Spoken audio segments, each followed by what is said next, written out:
Yes, well, thanks very much for inviting me.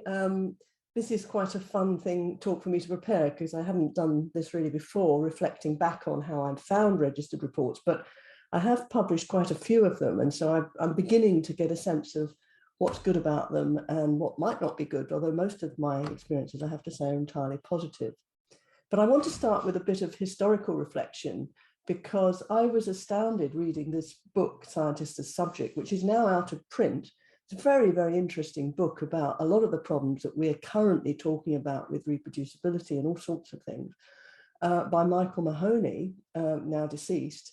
But he really anticipated registered reports back in 1976. And these are quotes from that book when he was talking about the sort of problems that have been flagged up as to why we need registered reports.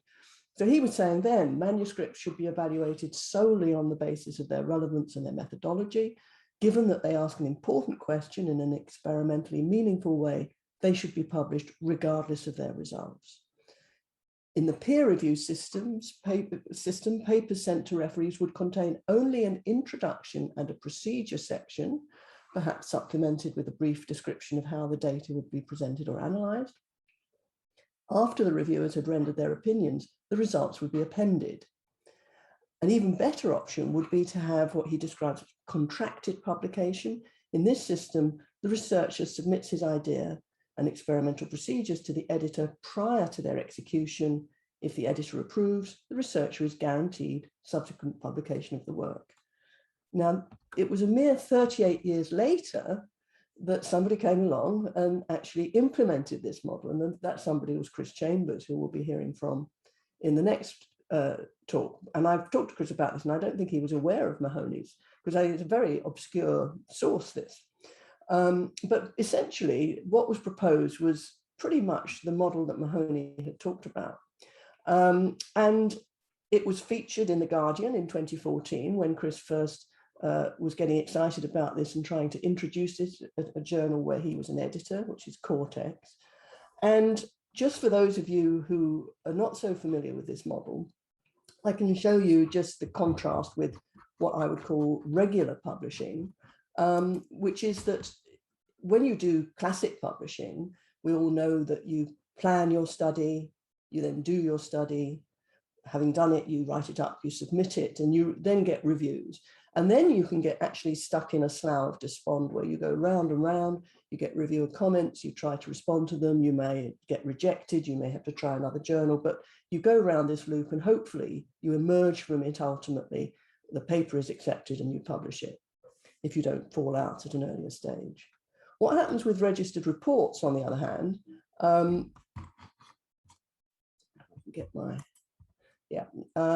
is that you just change the order of these, the sequence of events here.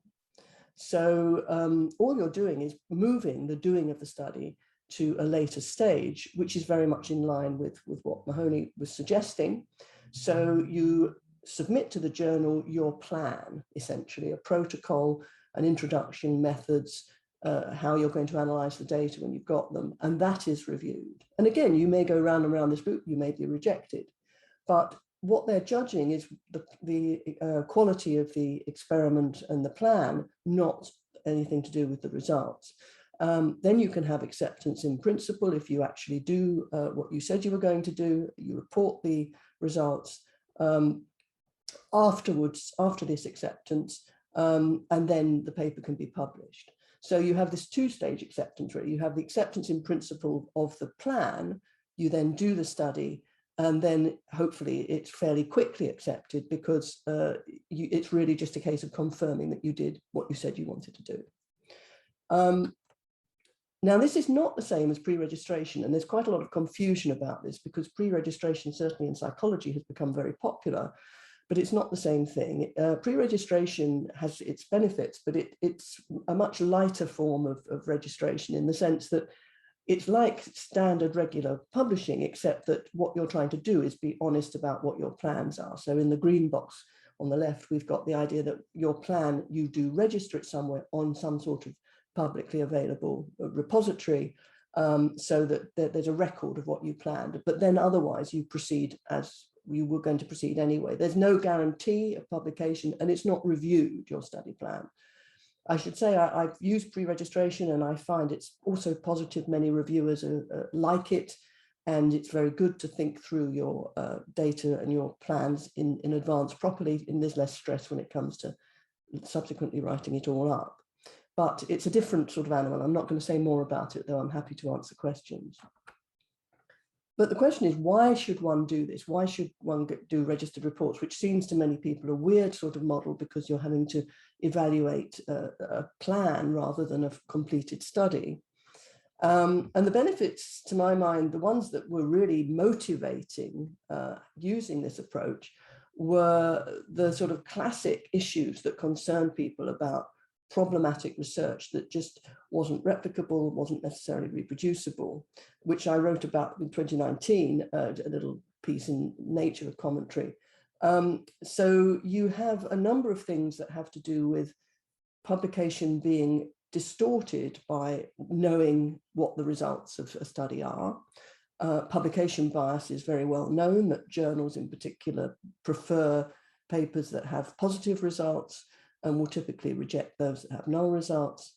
And then you've got this similar process which operates at the level of within a paper. In effect, p-hacking is, again, selecting what it is you're going to put into your paper from a myriad of things that you could put in, different methods of analyzing the data, or you may have multiple measures, but you select out just those that tell a good story. And again, this can distort the literature quite badly. Harking is linked to that because that is hypothesizing after results are known. So that's telling your story, but making it look as if you thought of your hypothesis in advance, when in fact you're fitting it to the way the data fell out. These are things that are very widely done. They're regarded as perfectly good science by many people. But if you simulate what happens when people do this, you find that you end up with a very distorted literature that ends up giving a false impression of things being believable when they're not. I've also got here low power, which is another reason for studies to have problems, often in the opposite direction, that if you have a study that's underpowered, you may actually make more type 2 errors where you're missing a real effect because you just didn't have the adequate power, often in the form of an adequate sample size, to show an effect if it was really there. There are other ways to improve power than sample size, but that's the one people talk about most. Now, registered reports solve these problems very nicely because, first of all, you can't really have publication bias because, as you'll have seen from that little diagram I put up, the decision to publish is made not on the basis of the results. You don't yet know the results, but if you did a very good quality study that was answering an important question with appropriate methods, then it would be accepted for publication. And if you got a null result, it would be published. So you get rid of that kind of bias. Similarly, with p-hacking, you can't suddenly change how you analyze your data because you've had to specify a fairly detailed analysis plan in your initial protocol. And so it will be apparent if you then change what you're doing at the point of the analysis of your data. And hypotheses are also specified up front. So you're not in a position where you can suddenly move the goalposts and change what it is you think you're studying. Power is also unlikely to be inadequate in a registered report because the editors wouldn't want to accept something with low power. They don't want a guarantee to publish something which would be just uninterpretable, particularly if you've got a null result, it might very well be uninterpretable, even though there could be a genuine effect there. Now, people often complain with registered reports that this is some sort of straitjacket, therefore, and what do you do if you find something out that's terribly exciting that you hadn't anticipated? The point is that you're perfectly free to put that in the paper, but it's just very clear what is predicted and what was in your original protocol and what is new, which is often designated as exploratory, because you would interpret any statistical analysis about this more exploratory stuff quite differently. In fact, you might argue that standard inferential statistics are not so appropriate. So you've solved a lot of problems that have to do with the reproducibility crisis. But I want to talk a little bit also about some unexpected benefits that I found trying to do registered reports, which are benefits to the researcher, because those are really sort of grand benefits to science as a whole, which are really important. But also for individuals, I think there's real gains to be had. And the first is that you get your reviewer feedback at a point when it's actually useful. I'm sure many people here will have had the situation where you do a study and then you get referee comments, which in effect say, you know, your paper is unpublishable because you failed to control for something, or you didn't do, or you should have done it slightly differently. And my first ever registered report was with my then graduate student, Hannah Hobson, who wanted to study a phenomenon known as mu suppression, which is an EEG measure that had been mooted as indicative of the so-called mirror neuron system. So what you had here was you could measure the power in different frequency bands in the EEG in particular locations. And the idea was that if you actually make a motor movement, you reliably see a drop in power in a particular frequency band known as the mu band. But people were arguing that you also saw this drop when you just saw somebody else carrying out a movement. So you just were showing people videos of hands moving in various ways. And there was a lot of excitement that this was a good way of indexing the mirror neuron system. And indeed that if you had various conditions, in particular autism, you may see a lack of mu suppression. This was what got Hannah actually interested in this. So she wanted to study it, but I'd done a lot with ERP, but I hadn't done anything on mu suppression, didn't know a lot about it. But we agreed that it would be good to try and do a registered report. This was the really early days. And we wrote a protocol, and the initial response from, it was Chris who was the editor, was that it was far too ambitious. It had far too much in it. That was very good advice. We took out a lot. But he then, we resubmitted it, and he then sent it out to review. And we got a lot of comments from reviewers, because the reviewers knew much more about mu suppression than we did. And they pointed out that it would be really good if we could control for motor movement. Are people, when you're showing them these videos, are they actually twitching their fingers, for instance? That would affect the interpretation. We should control for attention. Mu suppression is one of the most boring experiments you can do, because people have to just sit staring at pictures of hands moving and they tend to fall asleep. We should be checking out people were not, you know, doing something else or falling asleep. We should check, do we actually get mu suppression if people do actually move, which is a sort of basic positive control. If we didn't get that, we wouldn't actually be able to interpret our results. And there were also suggestions about how to analyze the data optimally. So these were major things that, had they come along after we'd run the study, would have just meant our study was unpublishable, because they were really important things to control for that affected how you interpreted it. We were able to incorporate these things before Hannah ran the study. It was a total nightmare. She was doing her PhD, so she had limited time. We were having to do a lot of piloting and learn a lot of things very fast. It was a few months of where I, felt, had I led her astray by suggesting we should do a registered report.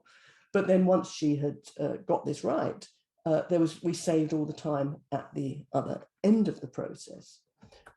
Because the unexpected benefit number 2 is that you have much more control of your publication timeline. Because if you take the classic publishing model, and you think in particular of somebody with limited time, like a PhD student, they start off with some funding and they start off with bags of enthusiasm while they plan their study and they do their study. And then what tends to happen is the enthusiasm starts to drop as they start going through this business of having to respond to reviewers and get less than overawed responses from them. And I've put in here a second round. You may give up on one journal and then get other reviewers. And by this point, your enthusiasm is at rock bottom. Furthermore, I've put a red line there showing other demands. You may, at this point, have finished your PhD and moved to another job. You may have run out of money. So what tends to happen is that a lot of work actually just gets abandoned because people can't see it through. So when people say to me, I'm doing a PhD, I haven't got time to do a registered report, I say to them, well, the time you spend getting your study sorted out before you run it you save at the other end, particularly because you have this opportunity to respond to reviewers and you get a better quality product. The other thing is that you don't get the shifting of goalposts. The reviewer is not allowed to suddenly come along and tell you that you should have done something else after you've already responded to a whole load of comments that they've already made. And people get very upset when this happens, but it's not an uncommon thing for a reviewer to suddenly think of something else. And indeed, this did happen with the paper that Hannah Hobson and I did, where she was about to leave. She'd finished her PhD, but she'd managed to submit this thing. We'd have done what we said we were going to do. And then one of the reviewers said, well, it would be great if only you could do source analysis as well. And now anybody who knows about ERPs will realize this is not a small request. It involves a huge amount of data analysis. It's quite complex. Hannah didn't know how to do it at all. I had previously done it, but knew it was a huge task and it's not something I had sort of budgeted time for. But we could say, Chris was not going to insist that we did this because it hadn't been in the original reviewer comments. And we could say, well, that is a good suggestion because it was, but it's not one that we're able to follow, but the data is all deposited openly. So if anybody else wants to do that, they can do it.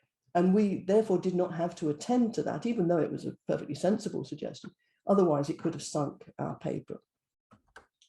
The other unexpected benefit is that you do a lot. If you do a registered report, you end up typically doing a lot of piloting and a lot of simulation of what your data might look like and how you're going to analyze it. And even though I've been doing research for a great many years, really since the 1970s, I always think when I start a registered report that I'll just write a nice protocol of what I plan to do and it will all be very easy sailing and I'll know how to analyze it.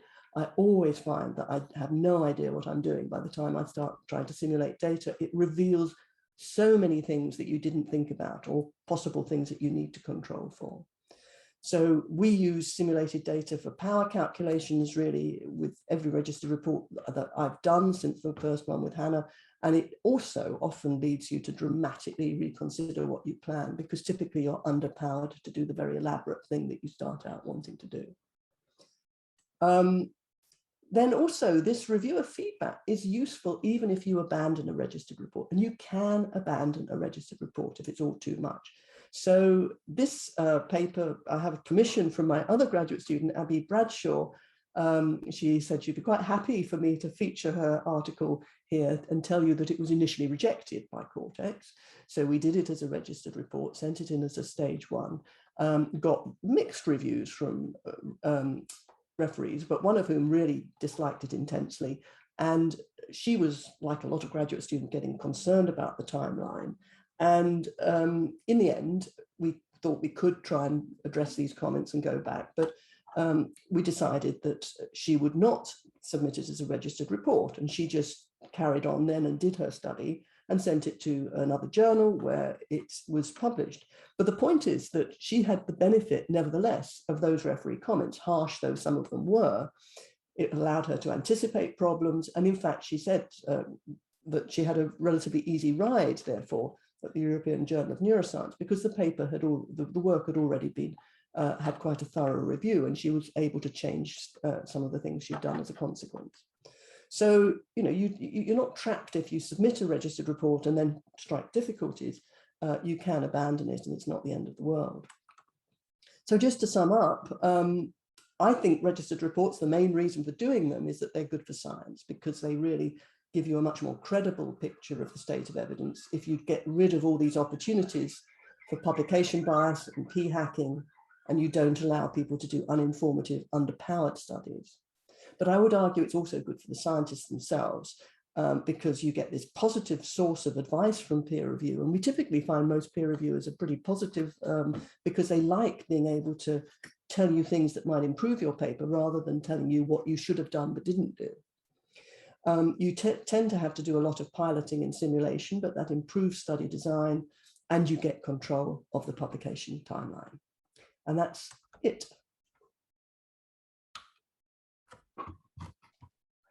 Dorothy, thank you so much. Okay, we now have some time for questions and discussion, so do please put your questions into the Q&A stream. Okay, Gary asks, on registered reports, how relevant are they to other disciplines and methodologies like qualitative research methods? Oh, goodness. I know probably, I don't know if you want to bring Chris into this discussion, because he's the guru on registered reports, and he may be able to have other answers than me. But I think that they have principally taken off in psychology, but I know that there are other fields like business and management journals and so on, and accountancy journals that have started offering them. And I think in economics, the model may be taking off. I know if people have been discussing using registered reports with qualitative research, but I personally don't have experience of how that would work. I would think that the whole idea of just planning what you want to do before you do it should be fairly universally a good thing, and getting some feedback on it before you do it, regardless of whether you're using methods that are quantitative or qualitative. But I don't know if there are any examples out there of a qualitative registered report yet. Chris would probably know. Thank you. Okay, David asks, how much crossover is there between the contents of a registered report and a pre-award data management plan, with data management plans that you submit for funding, etc., often having descriptions of how data will be analysed, that sort of thing? Yeah, I mean, I think the models have things in common, but the difference is really that you get this feedback, I guess. I don't think you'd normally get that for a data management plan to anything like it. You might get feedback on the actual data management plan, but you're not so much, I think, on the science and maybe, you know, what sort of controls do you need to have in your study. So it's the research design gets looked at very thoroughly with a registered report. So much more sort of depth and a broader scope in the field. Yes, and looked at by people hopefully who are experts in the field, which is not always possible, I think, with the data. But I'm not so familiar with pre-award data management plans. But I think because, you know, I'm old, to me they're a relatively new thing, and we've certainly looked at them. But that's more what you're going to do with the data that comes out, I think. But correct me if I'm wrong there, rather than how you actually design the study. Thank you very much. A question from an anonymous attendee. When you do a registered report, do you include authors? This is a person asking as a research integrity officer and wondering if registering who is going to work on the study could reduce disputes over authorship during the submission process or after publication. That's interesting. I hadn't considered that, and we don't typically say who's going to do what in the studies that we do. I mean, during the pandemic, it would have been a disaster to try and specify that, because we've sort of had projects where the personnel have changed radically, and things have not got done and so on. But I think it's an interesting suggestion that you could also just sort of put at least a wish list of who was going to do what. I'm certainly very much in favour in other contexts of these author contribution statements, where when you come to publish the paper, you say who did what. But sometimes those are used, I think, in a rather cynical way, and it's not clear who actually did do what, or people claim to have been involved in stages where they probably weren't. So I think that's an interesting suggestion, which might be worth trying to build more into the model as well. Yeah. That, I mean, the fact that, as you know, sort of roles and responsibilities can change over time in the project, and how you'd think, you know, people, while I think having discussion about authorship from the beginning of projects is very sensible, the final picture of authorship is very different to what you imagined at the beginning. But that leads on to perhaps another question, which is research projects can sometimes sort of mutate with proper ethical approvals and oversight, and end up being something quite different at the end point than at the conception stage. How do you feel the registered report system sort of adapts to projects taking a very sharp left turn, as it were? Yeah, I mean, I think this comes back to this idea of you know, whether you're doing something that's more hypothesis testing or exploratory. And you certainly wouldn't want, I mean, I've had projects that have sort of suddenly gone off in a different direction because you found you do a first study and it sort of points you in a different direction. There's two ways you can handle that. And again, Chris will probably talk about this, but you can pre-register a study and then have a sort of almost a sort of branching structure of, well, if we find this, we'll do this, if we find that, we'll do that. But that tends to get very cumbersome. But you can have sort of linked registered reports, I believe. I've never done this, but where you do the first step but then the second registered report would be linked in. It gets almost more like Alexandra's octopus, where there's some sort of continuity. So you don't have to sort of start afresh, completely new, I think, with the second study that you do. But then there's also, just you're perfectly free. I think one of the things that registered reports have also thrown up is that certainly in psychology, many of us have been thinking we're doing hypothesis testing when we're not really. We're really doing exploratory research because we haven't got good enough theories to make the sort of quite tight predictions that you would need to make to be able to say, this is exactly how I'm going to test this hypothesis. And so it may be that, if you think that's a very likely thing for the sort of study you're doing, that it shouldn't be a registered report. It should be more labeled as an exploratory study. But the real issue is when you get people who do all these changes, but then don't admit to the fact that they've done it and package it up to make it look as if they thought of that other thing all along. That's where the science can go quite haywire, and people, I think, grossly underestimate how distorting that can be for the field. Oh, I agree. Thank you. Okay, a couple of questions on the practicalities. The positives for researchers to use registered reports seem excellent. How can a research team learn how to submit a registered report? Is it a fairly straightforward thing to do? Are there, useful tips and tricks or resources that you could recommend? Yeah, the Centre for Open Science has got some materials on and some templates as well as to how to do a registered report. And again, I mean, Chris will say more about that, but they lead you through quite nicely in terms of sort of saying what should be in your registered report. And I mean, there are quite a lot of things that would not necessarily normally be part of a regular write-up so registered reports take very seriously things like criteria for excluding data, for excluding outliers, because that's a very common way to sort of manipulate your data post hoc, to sort of see a pattern and then think, well, if we only got rid of those two people, it would look much more sensible. And then, you can persuade yourself that that was a very reasonable thing to do because those people were so weird and outlier. You're tidying it up. But it forces you to think in advance, what sort of weirdness would make me think that somebody should be excluded as an outlier? So this is why I say it makes you think about it much, much more carefully. So things like that, and certainly a data analysis plan. Often people just will say when they submit a grant proposal, we'll use linear mixed models, we'll do analysis of variance, we'll do a t-test.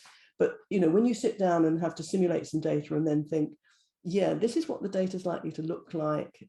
Is this method of analysis suitable? Am I adequately powered? So it's helpful to have some sort of guidance, and the Centre for Open Science will give you some sort of list of the sorts of things you need to think about that otherwise might get missed. But it's like any other thing. It's you get better the more you do it, so it gets easier.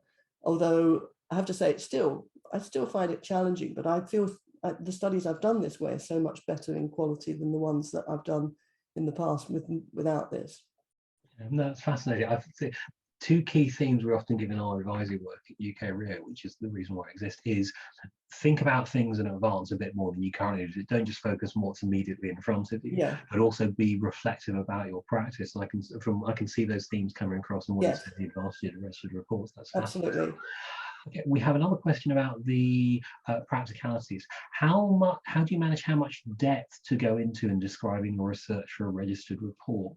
Do you feel that you repeat information across sections when you're talking about data inclusions and analysis for multiple hypotheses?